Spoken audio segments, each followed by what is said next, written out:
Stock మార్కెట్లపై పశ్చిమాసియా యుద్ధం ఎఫెక్ట్ భారీగా పడింది. ఇరాన్ ఇజ్రాయెల్ ఇన్వెస్టర్ల కొంప ముంచుతూ ఉన్నాయి. భారీ గ్యాప్ డౌన్ తో మొదలైన ఇండెక్స్లు క్రమంగా కోలుకుంటున్నట్టుగా కనిపిస్తూ ఉన్నాయి. ఇక పూర్తిగా రికవరీ ఉంటుందా, మళ్ళీ నేల చూపులు చూస్తాయి అనేది ఆసక్తిగా మారింది. ఇంట్రాడేలో సెన్సెక్స్ 750 పాయింట్లు కోల్పోయింది. ప్రస్తుతం 500 పాయింట్ల నష్టంతో కొనసాగుతోంది.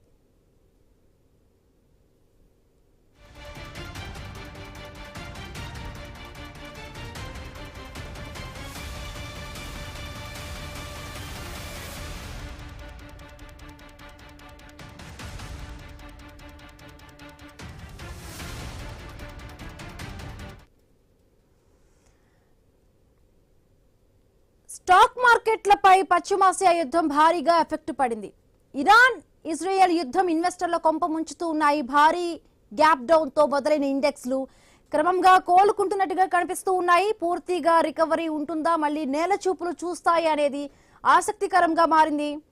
ఇంట్రాడేలో సెన్సెక్స్ 750 పాయింట్లు కోల్పోయింది. అలాగే ప్రస్తుతం 500 పాయింట్ల నష్టంతో కొనసాగుతోంది.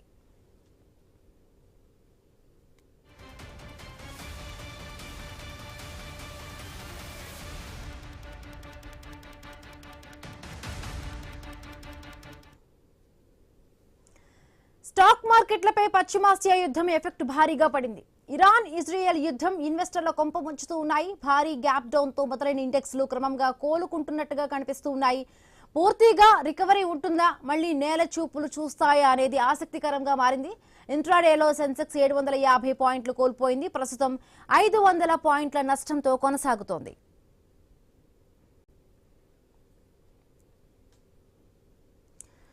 ఇక స్టాక్ మార్కెట్లు పశ్చిమాసియా యుద్ధం కారణంగా కూడా చాలా వరకు ఎఫెక్ట్ అవుతూ ఉన్నాయి. స్టాక్ మార్కెట్ అనలిస్ట్ ప్రభు గారు జాయిన్ అయ్యారు. నమస్తే అండి ప్రభు గారు.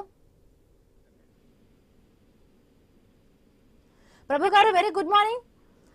చూస్తున్నాం మనం, అంటే ఇజ్రాయెల్ యుద్ధం కారణంగా చాలా వరకు కూడా ఈ స్టాక్ మార్కెట్లపై ఎఫెక్ట్ అనేది పడుతుంది. ఎప్పుడు యుద్ధం ఆగుతుందో కూడా మనకి ఇంకా తెలియదు. క్లారిటీ రావాల్సిన అవసరం ఉంది. ఎందుకంటే ఎప్పుడు చర్చలు జరుగుతూనే ఉన్నాయి, బట్ చర్చలు ఇంకా కొలికి రావడం లేదు.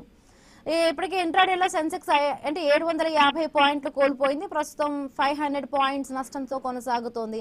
ఎట్లా అంటే పూర్తిగా మళ్ళీ స్టాక్ మార్కెట్స్ అన్ని కూడా పుంజుకుంటాయా, రికవరీ ఉంటుందా? అంటే మార్కెట్స్, గ్లోబల్ మార్కెట్స్ పెరిగినప్పుడు మనం పెరగలేదు, అవి పడుతున్నప్పుడు కొంచెం పడుతున్నాం, కొంచెం ఎఫెక్ట్ తీసుకున్నాం. ఏషియన్ మార్కెట్స్ అన్ని కూడా పడ్డాయి కదా.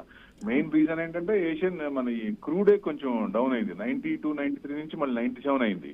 ఆ క్రూడ్ కనుక డౌన్ అయితే మనకు కొంచెం ఇబ్బంది. క్రూడ్ ఎందుకు డౌన్ అయిందంటే బికాస్ ఆఫ్ వాళ్ళు వార్ వల్ల, west Asia middle east war వల్ల. అంటే వాళ్ళు ఇరాన్ వాళ్ళు మిసైల్స్ అన్ని ఇజ్రాయెల్ మీద వేస్తే వాళ్ళు బీరూట్ మీద వేస్తున్నారు అట్లా.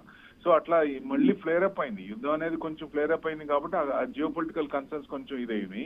సో అందుకే సెన్సెక్స్ కూడా 800 పాయింట్స్ చేసి మళ్ళీ కొంచెం కవర్ అయింది. 500 పాయింట్స్ దాకా వచ్చింది మీరు అన్నట్టు.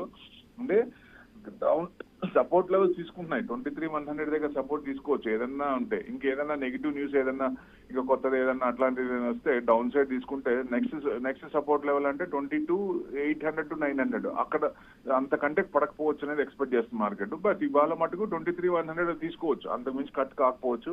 క్లోజింగ్ మళ్ళీ ప్లస్ ఏ కావచ్చు ఇవాళ, ఎందుకంటే కొంచెం స్ట్రాంగ్ గానే ఉంది. ఎందుకంటే మనం ఇంకా ఆల్ టైమ్ హైకి ఇంకా 8 to 10% దూరంలో ఉన్నాం. బట్ వాళ్ళు యుఎస్ మార్కెట్స్ పడటంలో ఒక అర్థం ఉంది. ఎందుకంటే వాళ్ళు ఆల్రెడీ పెరుగున్నారు, ఆల్ టైమ్ ఫ్రెష్ ఆల్ టైమే పెరుగుతూనే ఉన్నారు. వాళ్ళు ఆ పెరిగింది తగ్గింది కాబట్టి వాళ్ళకి మన ఇది కాదు, మనం ఆల్ టైమ్ హైకి ఇంకా దూరంలో ఉన్నాం. సో మన మార్కెట్ ఇంకా ఇబ్బంది పడతా ఉంది. మెయిన్ ఏంటంటే క్రూడ్ వల్లే కాబట్టి. ఆ crude straight of Hormuz open అవ్వాలి, వారు ఇది అవ్వాలి. ఆయన వారు సెటిల్ చేసేటట్టు ఇప్పట్లో లేడు ఆయన. ఎందుకంటే వాళ్ళు యుఎస్ WTI వార్ స్టార్ట్ అయినాక 126 దాకా వచ్చింది. ఇప్పుడు 110 వచ్చి చిన్నగా తగ్గుతోంది 93. మరి అది తగ్గినప్పుడు వాళ్ళకి తక్కువలో అమ్ముకోవాలంటే ఇది కదా. అందుకని వారిని ఎండ్ చేయనీయడు ఆయన. అంటే ఆయన ఆయిల్ ఎక్కడి వరకు టార్గెట్ పెట్టుకుని అక్కడ దాకా అనుకున్నప్పుడు అక్కడ దాకా ఈ వారిని ఎస్కలేట్ చేయకపోయినా అంటే సీజ్ ఫైర్ కంటిన్యూ అయ్యేటట్టు చేస్తారు. చిన్నగా మధ్యలో గుర్తొచ్చినప్పుడు యుద్ధం చేసుకోవడం. యుక్రెయిన్ రష్యా పైన ఇంకోటి ఉంది కదా యుద్ధం, ఏది రావణ కాష్టం ఇంకోటి కాలుతా ఉంది.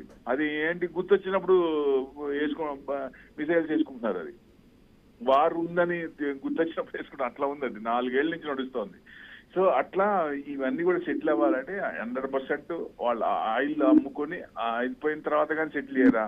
లేకపోతే ఇప్పుడు ఇద్దరు 1-1 కూర్చున్నప్పుడు ఎన్ని 5 పాయింట్స్ పెట్టారనుకోండి, 5 లో 1-2 రిజెక్ట్ కావాలి. అన్ని రిజెక్ట్ కావటం ఏంటి? అది అసలు అర్థం లేదు. సో అందుకనే వాళ్ళకి సెటిల్ చేయాలి ఉద్దేశం లేదు. వాళ్ళు ఆయిల్ అమ్ముకోవాలి, యుఎస్ ఆయిల్ ఎక్కువ రేట్ అమ్ముకోవాలి, అదే మెయిన్ టార్గెట్ అన్నట్టుంది. సో వాళ్ళు సాటిస్ఫై అయిన తర్వాత కాదు సెటిల్ కాదు. మేబీ లేకపోతే మనకి నవంబర్ కి కొంచెం మంచి న్యూస్ వినవచ్చు. మిడ్ ఎలక్షన్స్ ఉన్నాయి కాబట్టి యుఎస్ లో.